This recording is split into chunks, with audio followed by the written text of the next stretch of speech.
To आहे. Part 1मध्ये आपण बघितलं, तसंच आता पार्ट 2मध्ये आपण बघू की अफोर्डेबल हाऊसिंग वगैरे रिसेंट न्यूज कुठल्या आहेत त्याबाबतीत जाणून घेण्याचा प्रयत्न करा आपण.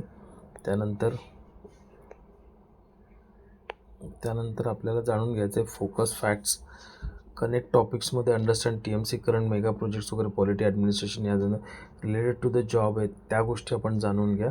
आणि ह्या गोष्टी झाल्यानंतर आपल्याला प्रिपरेशन करायचं आहे. MCQज बेस परीक्षा असल्यामुळे आपली प्रॅक्टिस ही उत्तम पद्धतीने होणं गरजेचं आहे आणि यासाठी मॉक टेस्ट याबाबतीचा आपल्याला सराव करणं गरजेचं आहे. आणि या मॉक टेस्ट exambabu.in या वेबसाईटवर अद्ययावत पद्धतीने दिलेले असतात. करंट अफेअर्स अपडेटेड, महानगरपालिकेच्या रिलेटेड जे प्रश्न असतात ते अपडेटेड या पद्धतीने आपल्याला ते सगळे दिलेले असतात. साधारण आपण जर प्रश्न बघितले तर कशा प्रकारचे प्रश्न येतील त्याबाबतीत जर आपण एकदा नजर टाकून घेऊया की ठाणे महानगरपालिका TMCची स्थापना कोणत्या वर्षी झाली, तर 1982 हे वर्ष असेल. ठाणे शहर कोणत्या ऐतिहासिक किल्ल्यासाठी प्रसिद्ध आहे, तर त्यासाठी जर बघितलं तर घोडबंदर किल्ला आहे. भारतातील पहिली रेल्वे सेवा कोणत्या 2 स्थानकादरम्यान सुरू झाली, तर बोरीबंदर ते ठाणे. हा महत्त्वाचा प्रश्न आहे. ठाणे रेल्वे चालू झालेली आहे ती, त्याच्यावर एखादा प्रश्न असणारच आहे. ठाणे महापालिकेचे कार्यकारी प्रमुख कोण असतात, तर महानगरपालिका आयुक्त असतात, हे कार्यकारी प्रमुख झालेले आहेत.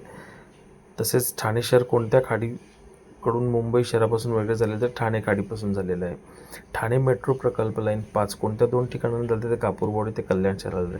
ठाणे शहरात कोणत्या टोपण नावाने ओळखले जात असते, तर सरोवरांचं शहर, कारण की इथे बरेचसे तलाव आहेत म्हणून. ठाणे जिल्हा महाराष्ट्राच्या कोणत्या विभागात मोडतो, तर तो कोकण विभागात मोडतो. ठाणे येथे मसुंदा तलाव कोणत्या नावाने प्रसिद्ध आहे, तर मसुंदा तलाव हा आपला तलावपाळी या नावाने प्रसिद्ध आहे. ठाणे महानगरपालिका कोणत्या कायद्याअंतर्गत कार्य चालते, तर महाराष्ट्र महापालिका कायदा यानुसार चालते. ठाणे शहराजवळ कोणते राष्ट्रीय उद्यान जर म्हटलं तर संजय गांधी राष्ट्रीय उद्यान हे असेल. ठाणे महापालिकेचे प्रशासकीय कार्य कोण करते, प्रशासकीय आलं तर महानगरपालिका आयुक्त असणार त्याचं उत्तर. ठाण्याचे प्राचीन नाव काय होतं, तर श्रीस्थानक असं असू शकते. ठाणे खाडी कोणत्या समुद्राचा भाग आहे, तर ठाणे खाडी ही अरबी समुद्राचा भाग आहे. TMCचे स्वच्छ ठाणे उपक्रम कोणत्या क्षेत्राशी संबंधित आहे, तर ते असेल कचरा व्यवस्थापन. परीक्षेची तयारी करताना आपल्याला exambabu.in वर उत्तम मॉक टेस्ट सोडून स्वतःची तयारी तपासा, कारण वास्तविक परीक्षेसारखा अनुभव आहे. तपशीलवार उत्तरे व निरसन हे सर्व विषयांचे समावेश आहे. आपल्या यशाची पहिली पायरी दररोज मॉक टेस्ट द्या, चुका ओळखा आणि सुधारणा करा. तुमच्या क्रमवारीत नेमकाच वाढ होणार आहे, याच्यामध्ये कोणतीही शंका नाही.